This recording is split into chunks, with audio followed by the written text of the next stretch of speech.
En 1942, la Deuxième Guerre mondiale fait rage.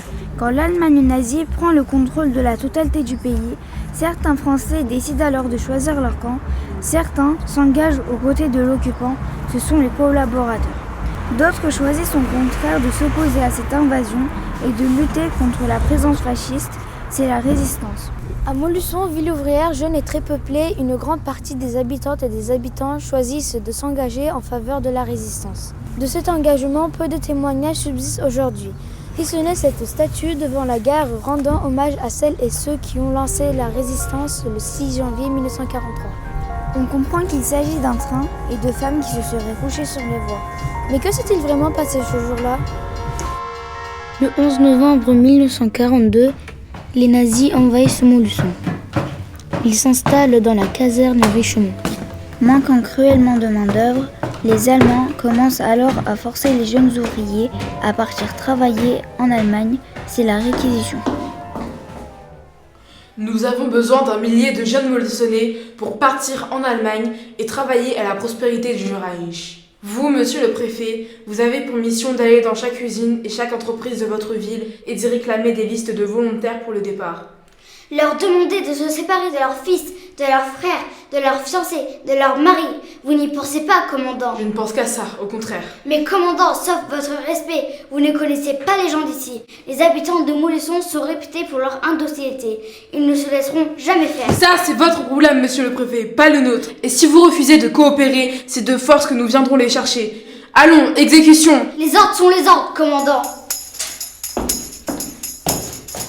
Les Montluçonnais ont l'habitude de s'organiser collectivement. Les femmes décident de tout faire pour empêcher le départ de ce train.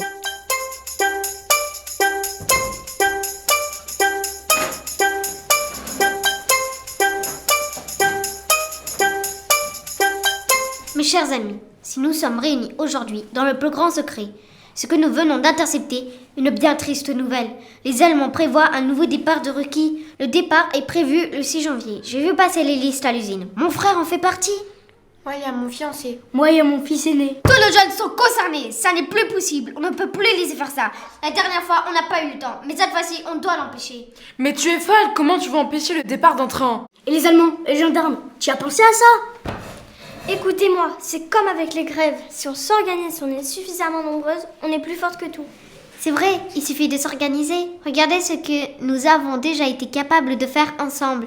Pourquoi aurions-nous peur cette fois ? Allez-y, comptons en force. Moi, je peux faire des tracts de travail. Moi, je peux en distribuer. Moi, je suis cheminot, je peux me débrouiller pour être celui qui conduirait la locomotive. Très bien, voilà ce qu'on peut faire. En très peu de temps et dans la clandestinité, les ouvrières et ouvriers de Montluçon s'organisent. Confection et distribution de tracts, graffiti sur les murs de la ville. Il s'agit de réunir un maximum de gens pour empêcher le départ de ce train.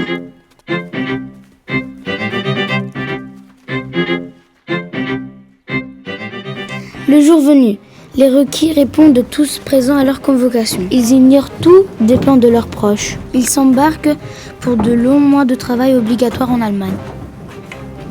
Pendant que le mécanicien simule une panne de la locomotive, les Montluçonnaises et les Montluçonnais, alertés par les tracts, les graffitis et le bouche à oreille, commencent à se rassembler autour de la gare. Alors, c'est quoi, elle démarre ou elle démarre pas ? Écoutez, moi je comprends pas ce qu'il arrive. La dernière fois, elle marchait très bien. J'en ai rien à faire la dernière fois. C'est aujourd'hui que le convoi va partir. Écoutez-moi, si vous voulez, je vous laisse les commandes. Et vous la faites partir cette loco. Ne soyez pas ridicule. C'est votre travail. C'est vous le mécanicien. Et ben le mécanicien il vous dit que la locomotive elle marche pas. Si dans une demi-heure ce train n'est pas parti, vous en aurez à répondre devant les Allemands. Bientôt, ce sont plus de 3000 personnes qui encerclent la voie et la locomotive. Vous n'aurez pas de jeunes. Refusez de partir. Non à la réquisition. Vous n'aurez pas le jeunes. Refusez de partir. Non à la réquisition. Certaines se risquent à ouvrir le wagon où se trouvent les requis. La plupart en profitent pour prendre la fuite, choisissant alors de rentrer dans la clandestinité.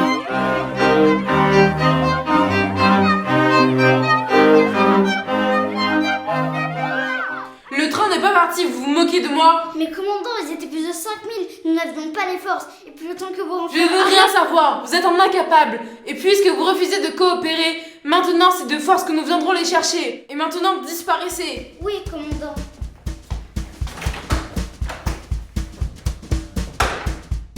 Les organisateurs et les requis ont dû très vite fuir et se cacher. C'est ainsi que se formeront les premiers maquis qui, quelques années plus tard, permettront la libération de Montluçon et la victoire des Alliés contre l'Allemagne nazie.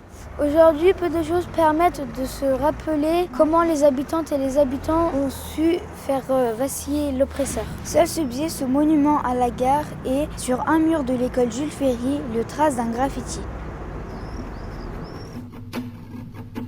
Amis, entends-tu le vol noir des corbeaux sur nos plaines?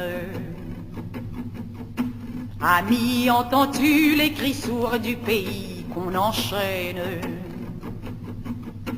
Ohé, partisans, ouvriers et paysans, c'est l'alarme. Ce soir, l'ennemi connaîtra le prix du sang et des larmes. Montez de la mine, descendez des collines, camarades. Sortez de la paille, les fusils, la mitraille, les grenades. Ohé, les tueurs à la balle et au couteau, tuez vite.